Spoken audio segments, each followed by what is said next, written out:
নবীতে এত বঞ্চিত হওয়ার কারণটা কি? যেদিন মাত্র 313 জন ছিল, বদরের জমিনে 1000-এর উপরে সৈন্য নিয়ে অত্যাচারী শাসক আবু জেহেল, উতবা, সাইবা, আবু লাহাবরা এগিয়ে এসেছিল মদিনার উপরে হামলা করবে বলে, মদিনার নিরীহ বাচ্চাদেরকে হত্যা করবে বলে, মদিনার মায়েদের উপরে জুলুম করবে বলে, মদিনাকে ধ্বংস করে দেবার জন্য নবী দয়ার নবী মাত্র 313 জনকে নিয়ে আগিয়ে গেলেন। কি জন্য আগিয়ে গেলে? বাবারা, ওরা যদি মদিনায় ঢুকে পড়ে বিশৃঙ্খলা তৈরি করবে।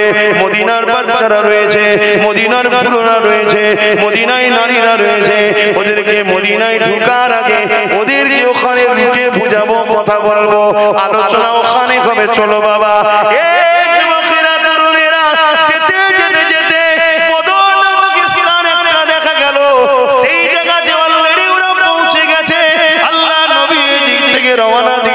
আবু জেহেলের দিকে রয়েছে 1000-এর উপরে, তাদের হাতে অস্ত্র রয়েছে, তরোয়াল রয়েছে, তীর রয়েছে, বল্লম রয়েছে। এই অস্ত্র বন্ধ হয়ে গেছে, এই ওয়াজ বন্ধ হয়ে গেছে, জানেন? এই কথা আমার বুঝছেন না? এই ওয়াজ কেন হয় না? এই ওয়াজ করলে আজকে জালিমরা ভাড়া দেবে না, বেশিরভাগ সব ভাড়াটিয়া বক্তা। বোঝেন না কি বোঝেন না? এই ওয়াজ মাদ্রাসায় পড়ানো বন্ধ হয়ে গেছে। এই শুনছেন না আপনারা? এবার বলেন তো আপনি করছেন কেন? আমি আমার ঈমানি দায়িত্ব পালন করছি না, কিয়ামতের দিন আল্লাহর জবাব দিতে হবে আল্লাহর কাছে। আমি এই ওয়াজ করার জন্য ডায়ে বায়ে সামনে পিছনে সব আমার দুশমন হচ্ছে, আমি বুঝতে পারছি আমার দুশমন হচ্ছে, কিন্তু পুরো পৃথিবীও দুশ্মন হয়ে গেলে আমি কিচ্ছু দাম দিই না। কেন? কি করতে পারবি তোরা বল? কি করতে পারবি? খুব জোর জোর মেরে ফেলবি তো? এর চেয়ে বেশি বেশি করতে পারবে? মরবো তো একদিন বটেই। মরবো না? মরবো না। কবে মরবো? যেদিন আছে, যেদিন লেখা আছে। আচ্ছা, না না না, লিখবে পরে। লেখা হয়ে গেছে না, পরে লেখা হবে? কথা বলছে না তো? লিখা আছে না, লিখবে? এই লিখা চেঞ্জ হবে? ঈমান আর গাদ্দার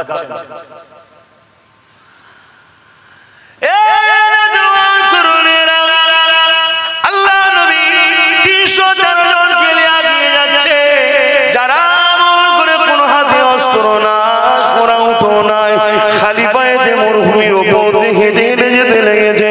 এমন করে হাতে খাজুরের ডাল রয়েছে, আর সামনে দিকে যে কাফেলা রয়েছে, যারা কিনা মক্কা থেকে 430 কিলোমিটার দূরে এসে এমন করে আগিয়ে এসে তারা দেখা যায় এমন করে হাতে অস্ত্র রয়েছে, তীর রয়েছে, বল্লম রয়েছে, সব কিছু নিয়ে তারা এমন করে বদর নামক স্থানে হাজির হয়ে গেছে মদিনার উপরে হামলা করবে বলে। আল্লাহ নবী সেখানে তাদেরকে দাঁড় করিয়ে দিলে। তরুণীরা, বাপেরা, তারা কোনো কথা শুনতে রাজি নয়, তারা বলতে লেগেছে এই সুযোগে মেরে দে, এই সুযোগে মেরে দে, কেননা আমাদের সংখ্যা 1000 আর মুহাম্মাদের সংখ্যা মাত্র 313 জন। আমাদের হাতে অস্ত্র রয়েছে, মুহাম্মদ খালি হাতে রয়েছে, আমাদের হাতে তীর বল্লম রয়েছে, ওদের হাতে খালি হাতে রয়েছে, আমাদের গায়ে লোহার জামা রয়েছে, ওদের গায়ে কোনো রকম ভাবে কাপড় রয়েছে, আমরা ঘোড়ের পিঠে, ঘোড়ার পিঠে রয়েছি, ওরা তো খালি পায়ে রয়েছে। এই একটা মৌকা, এদেরকে মেরে দে, মেরে দে।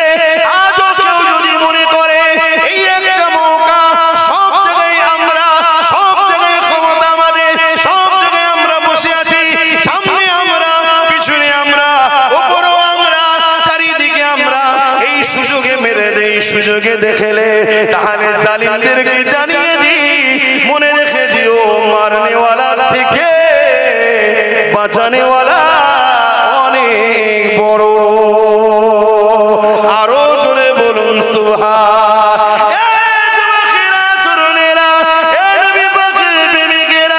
আমাদের অন্যায়টা কোথায় হয়েছে? আমরা সব হাত খালি করে দিয়েছি, যা ছিল একে ওকে তাকে দিয়ে দিয়ে শেষ করে করে দিয়েছি, কখনো একবারও ভাবলাম না নিজের বাচ্চার ভবিষ্যতের কথা, কখনো একবার ভাবলাম না নিজের মসজিদ মাদ্রাসার কথা, কখনো একবার ভাবলাম না নিজের ঐতিহ্যের কথা, কখনো একবার ভাবলাম না নিজের ভবিষ্যৎ বাচ্চাগুলোর কি হবে। সামান্য ভিক্ষাতে আমরা বিক্রি হতে হতে হতে আজ এমন একটা জায়গায় পৌঁছে গেছি, যুবকেরা, তরুণীরা, বাবেরা চতুর্দিক থেকে আমাদেরকে মিটাবার জন্য চেষ্টা শুরু হয়েছে। তারপরও কিন্তু বলে যায় চিন্তার কোনো কারণ নেই, শুধু রোডটা চেঞ্জ করে আমার রাসূলুল্লাহর কদমে নিজেকে জুড়ে দাও। মুস্তাফার গোলামের জন্য হাসবুনাল্লাহু ওয়া নি'মাল ওয়াকিল, আমার আল্লাহ যথেষ্ট। আরো জোরে বলুন সুবহান। নিবার হয় না, নিবার হয় না, আমি তো ডিউটি পালন করছি বাবা, আল্লাহর কাছে ধরা না পড়ে যায়, ডিউটি পালন করছি, আগেও করেছি আজও করছি, নিবার হয় না, না নিবার হয় না।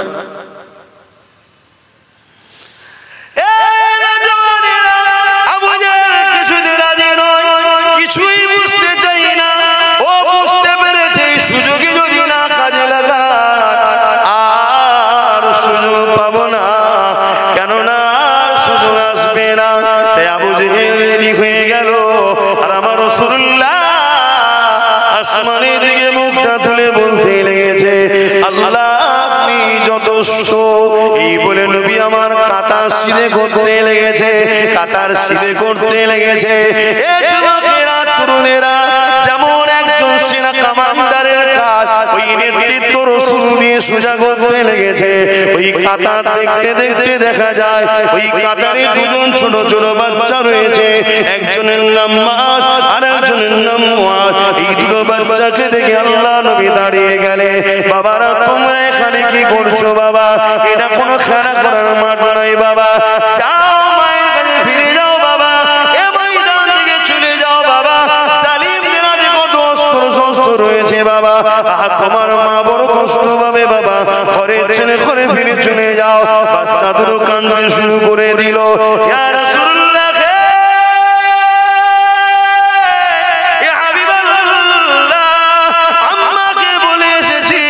আমি আমার রাসূলুল্লাহর পাশে দাঁড়াবো। মা ইজাজত দিয়ে দিয়েছে, বাবা যে কোনো হাল হোক না কেন নবী ছেড়ে চলে আসবি না বাবা। ইয়া রাসূলুল্লাহ, হাবিবাল্লাহ, আপনি যদি যান আপনার সঙ্গে যাব, আর আপনি যদি না যান আমাদেরকে বেরিয়ে দেবেন না, আমাদেরকে ফিরিয়ে দেবেন না। এ যুবকেরা, ঈমান কোথায়? ঈমান কোথায়? ঈমান কোথায়? কিসের মহব্বত দেখাও? কিসের নবীর উম্মত দাবি করো? কিসের মুসলমান দাবি করো?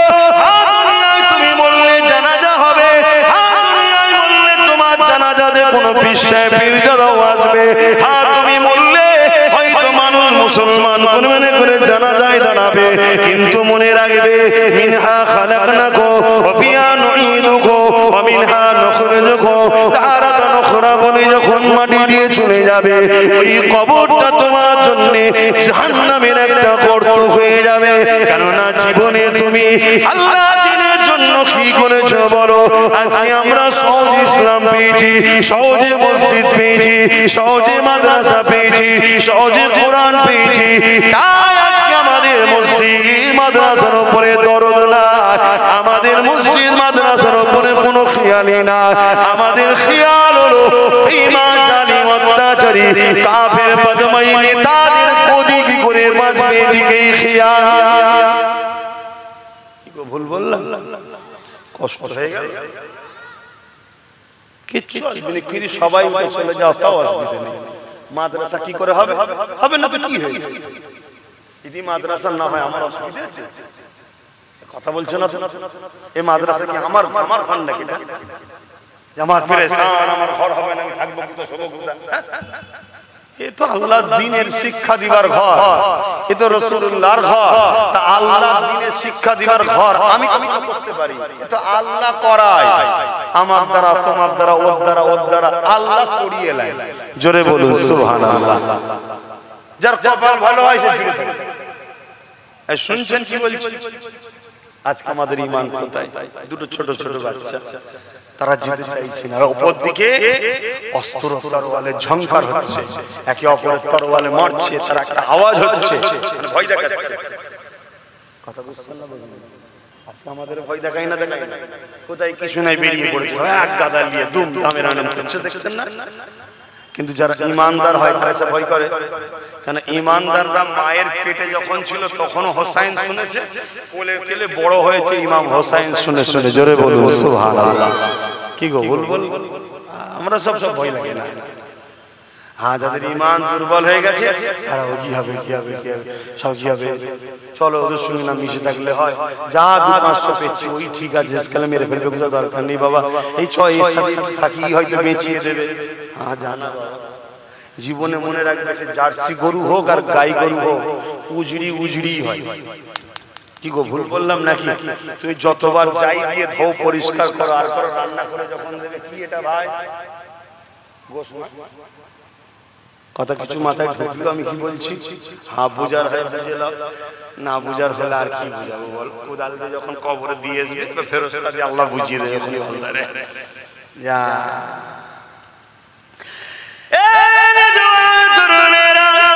আল্লাহ নবী বাচ্চা দুটোকে বুঝাতে লেগেছে, তাদের চোখে পানি বেরোতে লেগেছে, বাচ্চা দুটো বলতে লেগেছে, ইয়া রাসূলুল্লাহ, ইয়া হাবিবাল্লাহ, হুজুর আপনি আমাদেরকে এখান থেকে সরিয়ে দেবেন না, হুজুর আপনার সঙ্গে থাকার ইজাজত দেন। আল্লাহ নবী বাচ্চা দুটোর এই কাকুতি বিনতি দেখে আহারে রহমতের নবী ইজাজত দিল বড় ভাইটাকে, ঠিক আছে মায়ের কোলে দুটো সন্তান খালি হয়ে যাক, এটা কেমন লাগে? একটা ভাই বড়কে ইজাজত দিলাম, তুমি ঘরে ফিরে চলে যাও। ছোট ভাই হাউ মাউ করে কাঁদতে শুরু করে দিয়েছে, ইয়া রাসূলুল্লাহ হাবিবাল্লাহ, আমি কেন বড় হয়ে এলাম না? আমার নসিব কেন বড় হলো না?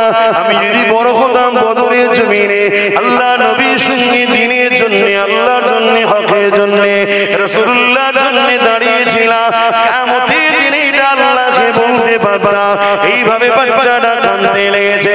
হঠাৎ করে আল্লাহ বাচ্চার মাথায় বুদ্ধি দিয়েছে, বাচ্চা বলে উঠল, ইয়া রাসূলুল্লাহ হাবিবাল্লাহ, লড়াইয়ের ময়দানে বড় ছোট তো ব্যাপার নয়, যার ক্ষমতা বেশি তাকেই কাজে লাগানো যায়। ইয়া রাসূলুল্লাহ হাবিবাল্লাহ, ও আমার থেকে বড় হতে পারে কিন্তু ওর থেকে আমার ক্ষমতা বেশি, আপনি কুস্তি লাগিয়ে দেখো, আমি ওকে পরাজিত করে দেবো। যুবকেরা, তরুণেরা, এই যে নেশা, এই যে কান্না, এই যে রাসূলুল্লাহর সঙ্গে থাকার ইচ্ছা একটা, যদি আমি নবীর কাতারে দাঁড়িয়ে তরোয়ালে আমার পথ থেকে কল্লাটা আলাদা হয়ে যায়, কত সুন্দর না হবে?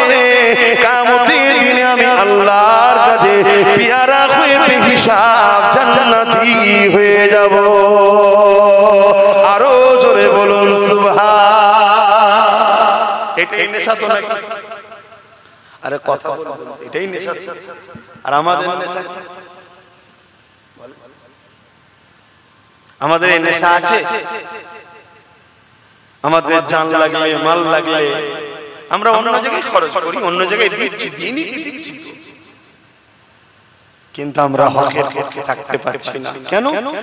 এর কারণ ওই বললাম, আমরা গুস্তাখে রাসূল হয়ে গেছি, বিয়াদবে রাসূল হয়ে গেছি, তাই আল্লাহ আমাদেরকে নিচ্ছে না, আল্লাহ নিচ্ছেন না।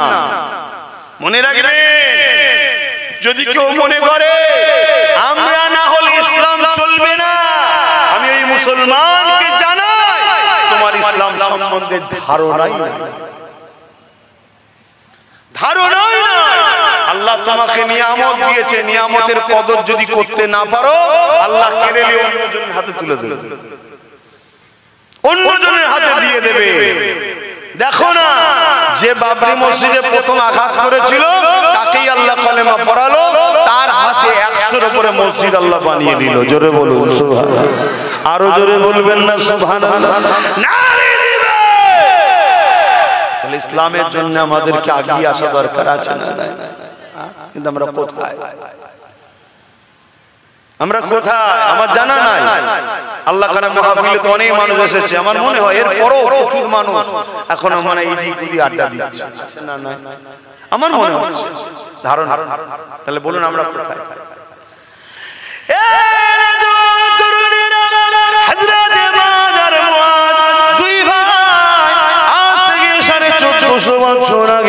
আল্লাহর জন্য রাসূলের জন্য দ্বীনের জন্য যে সংগ্রাম যে কুরবান দেখিয়েছিল, আজ আমাকে সেই আলোচনা করতে হচ্ছে। কেননা তিনি আল্লাহর পেয়ারা হয়েছে, তিনারা নবীর পেয়ারা হয়েছে। এই যুবকেরা তরুণীরা বাপেরা দুই ভাইতে কুস্তি লড়াই শুরু হয়ে গেল। ছোট ভাই বড় ভাইকে বলতে লেগেছে, ভাই আপনি তো বড়, আপনার সঙ্গে আমি কি করে পারি, কিন্তু আমার মাথায় এসেছে আপনি যদি ইচ্ছা করে একটু পরাজিত হয়ে যান, আপনি বড় হিসাবে চান্স পেয়েছেন আর আমি ক্ষমতা আছে বলে চান্স পেয়ে যাব, আপনিও জান্নাতি হয়ে যাবেন আমিও জান্নাতি হয়ে যাব। ভাই আপনি কি রাজি এতে নয়? এ যুবকেরা তরুণীরা বাপেরা কথা মতো কাজ হয়ে গেল। ছোট ভাই যখন বড় ভাইকে আঘাত করলো, হালকা করে টাচ দিল, বড় ভাই জমিনে পড়ে গেল আর ছোট ভাই বুকের উপরে বসে পড়লো। পরে বলতে লেগেছে, আর রাসূলুল্লাহ হাবিবাল্লাহ দেখেন দেখেন আমার ক্ষমতা বেশি, আমি আমার ভাইকে পরাজিত করে দিয়েছি। আল্লাহ নবী মুচকি হাসলেন, নবী আমার সবই তো বুঝতে পারলেন। আল্লাহ নবীদের ভালোবাসা দেখে আসমানের দিকে দুআ করে বলতে লেগেছে, আল্লাহ এদের উপরে আমি রাসূলুল্লাহ রাজি হয়ে গেছি, আপনি রাজি হয়ে যান। আমার আল্লাহ আওয়াজ দিয়ে দিলে, হে আমার হাবিব রে, আজ বদরের ময়দানে আপনার পাশে যারা দাঁড়িয়েছে আমি আল্লাহ তাদের আগে পিছু সমস্ত গুনাহ মাফ করে দিয়ে জান্নাতি ঘোষণা দিলাম। এ যুবকেরা তরুণেরা, এ নবী পাকের প্রেমিকেরা, অত সহজ নয় গো জান্নাত যাওয়া, অত সহজ নয় গো ঈমান, অত সহজ নয় গো মুহাব্বত বলা। হ্যাঁ সহজে মুখ দিয়ে বলা যায়, ইয়া রাসূলুল্লাহ আপনাকে ভালোবাসি, ইয়া হাবিবুল্লাহ আপনাকে ভালোবাসি, ইয়া রাসূলুল্লাহ আপনাকে মুহাব্বত করি, এটা বলা অনেক সহজ ব্যাপার, কিন্তু হাকিকাতে মুহাব্বত দেখানো অতটা সহজ নয়। আর আল্লাহ আমাদেরকে পরীক্ষা নিতে শুরু করেছে। হে যুবকেরা তরুণেরা, সেদিন সাহাবাদের পরীক্ষা ছিল, ওই পরীক্ষাতে সাহাবারা কেমন ভাবে কামিয়াবি হয়েছে। হে যুবকেরা তরুণেরা, এই বিশাল লড়াই শুরু হয়ে গেল। 313 জন তিনাদের সাথে কিছুই ছিল না, তথাপি আল্লাহ নবী নূর নবীর সাথে সাথ দিল।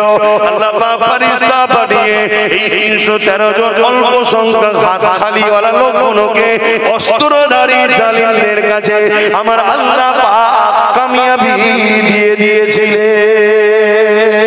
আরো জোরে বলুন সুবহান। সেই আল্লাহ আজও আছে না নাই? ক্ষমতা কমে গেছে নাকি? আমি সবাইকে জিজ্ঞেস করছি, পিছনের ভাইয়ের আমার উপরে কিছু বেজার নাকি? একটু সরাসরি দেন, ক্ষমতা আছে না? তাহলে সেই আল্লাহর ভরসায় হকের পক্ষে দাঁড়াতে আমাদের আপত্তি আছে কি গো? আমার দিলে তোমার দিলে নবীর প্রেম ভালোবাসা ভরাতে হবে, জান মাল নবীর রাস্তায় আল্লাহর রাস্তায় কুরবানি করতে হবে, তবেই তো আমরা কামিয়াবি হব, আল্লাহ সাহায্য পাবো। কখনো যদি প্রয়োজন হয় এই কামিয়াবিতে নিজেদের জান মাল কুরবান করতে, আমরা কি পিছপা হয়ে যাব? একটু আল্লাহকে সাক্ষী রেখে বলেন, পারবো তো নাকি? মারহাবা, নারে তাকবীর, নারে জিহাদ, নারে জিহাদ। আরে আমি ছোট করে একটু টিপে দেখবো, 20টা লোক বলেন তো দেখি মাদ্রাসা নবীর ঘরে 5000 টাকা দিতে পারবে? দেখি 20টা লোক পারবে কি? মোহাব্বত তো অনেক আছে বাপ, আমি সবই জানি, কিন্তু পরীক্ষা তো দিতে হয়। যে মাদ্রাসাকে মেটাতে চাইছে, আমি এই মাদ্রাসাকে তৈরি করব, তার জন্য 5000 টাকা